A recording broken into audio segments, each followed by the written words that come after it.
N023031, saya akan melakukan praktik mengajar materi teks editorial kelas 12 dengan model pembelajaran program based learning.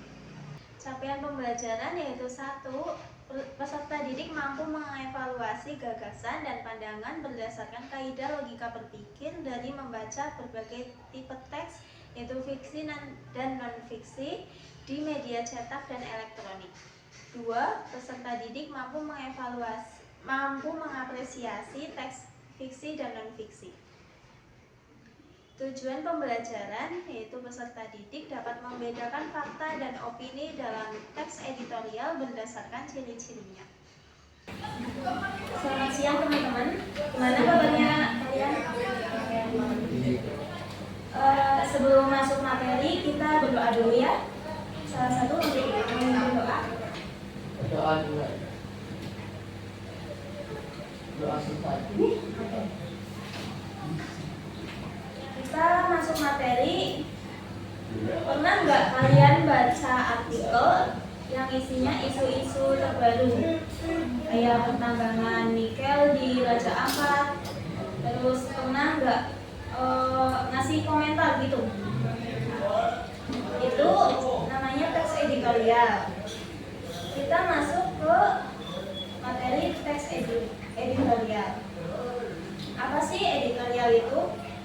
Editorial merupakan salah satu rubrik yang ada di media massa cetak seperti koran, majalah, atau buletin. Editorial biasanya menjadi sebuah cara untuk merespon suatu isu atau permasalahan dan memberikan tawaran solusi di akhir teks. Bahasa yang digunakan yaitu bahasa yang lugas. Strukturnya itu ada pengenalan isu atau tesis. Bagian ini penulis menjelaskan isu atau masalah utama yang sedang dibahas.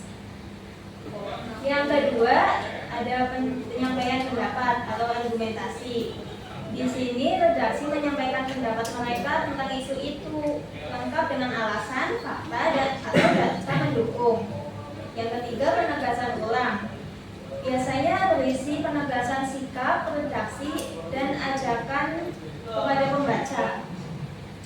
Terus pengertian dan ciri-ciri dari fakta dan opini. Fakta itu pernyataan yang dapat dibuktikan kebenarannya. Ciri-cirinya mengandung data, angka, atau kutipan resmi, dapat diverifikasikan atau dibuktikan, objektif sifatnya. Kalau opini itu pernyataan bersifat penilaian, pendapat, atau keyakinan pribadi. Ciri-cirinya bersifat subjektif, mengandung kata evaluatif, yang contohnya seharusnya, penting, buruk, baik, dan lain-lain, tidak dapat dibuktikan secara langsung. Contohnya ini. Yang warna merah itu fakta. Contohnya, data Kementerian Pendidikan menyebutkan bahwa lebih dari 70% sekolah di Indonesia sudah menggabungkan perangkat digital dalam proses belajar mengajar. Di situ kan data kan ya.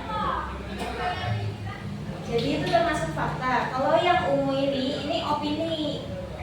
Pemerintah seharusnya lebih serius dalam memastikan pemerataan akses teknologi di semua wilayah.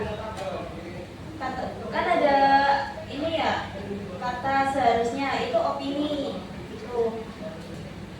Sekarang saya akan membagi tugas kalian perbedaan antara fakta dan opini ya.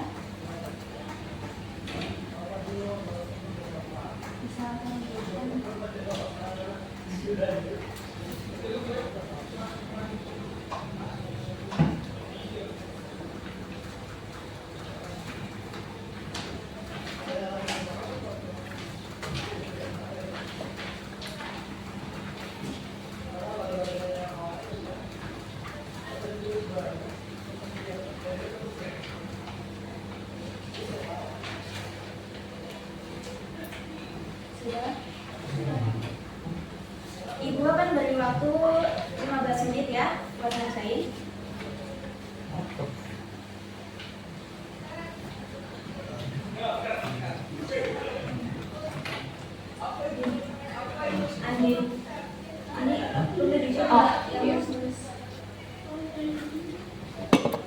Oke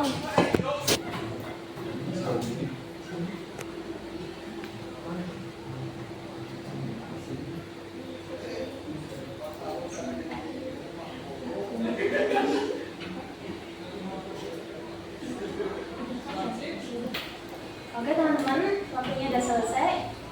Sekarang maju ya untuk menyampaikan jawaban kalian. Ayo. Apa? Iya. Baca.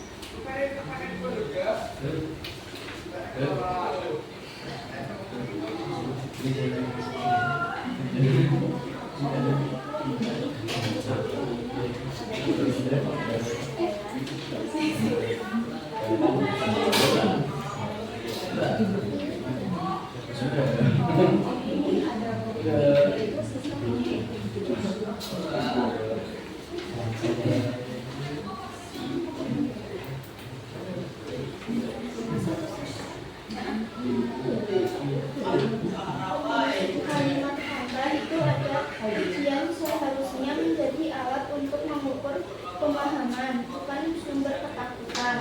Opini kritiknya adalah sistem evaluasi pendidikan masih terlalu menekan pada angka dan peringkat. Opini tentang penilaian, ujian dijadikan ajang kompetensi, bukan sebagai proses belajar. Opini prediksi, jika dibiarkan, hal ini bisa mematikan rasa ingin tahu dan kreativitas siswa. Opini harapan, sudah saatnya kita mengubah cara pandang terhadap ujian. Opini saran, pemerintah dan sekolah perlu memikirkan cara penilaian yang lebih manusiawi. Terima kasih.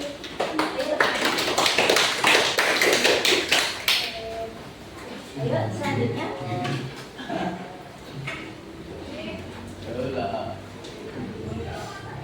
Opini kalimat fakta. Banyak siswa mengalami tekanan saat menghadapi ujian sekolah. Opini kritik. Sistem pendidikan terlalu bergantung pada nilai angka semata. Opini penilaian. Penilaian ujian saat ini memberi ruang bagi kreativitas siswa. Opini prediksi. Bila tidak ada perubahan, siswa akan semakin terbebani dan kehilangan semangat belajar. Opini harapan. Ujian bisa jadi sarana pembelajaran yang menyenangkan jika dikelola dengan baik. Saran, sekolah sebaiknya mulai menggunakan metode evaluasi yang lebih variatif dan mendalam. Terima kasih.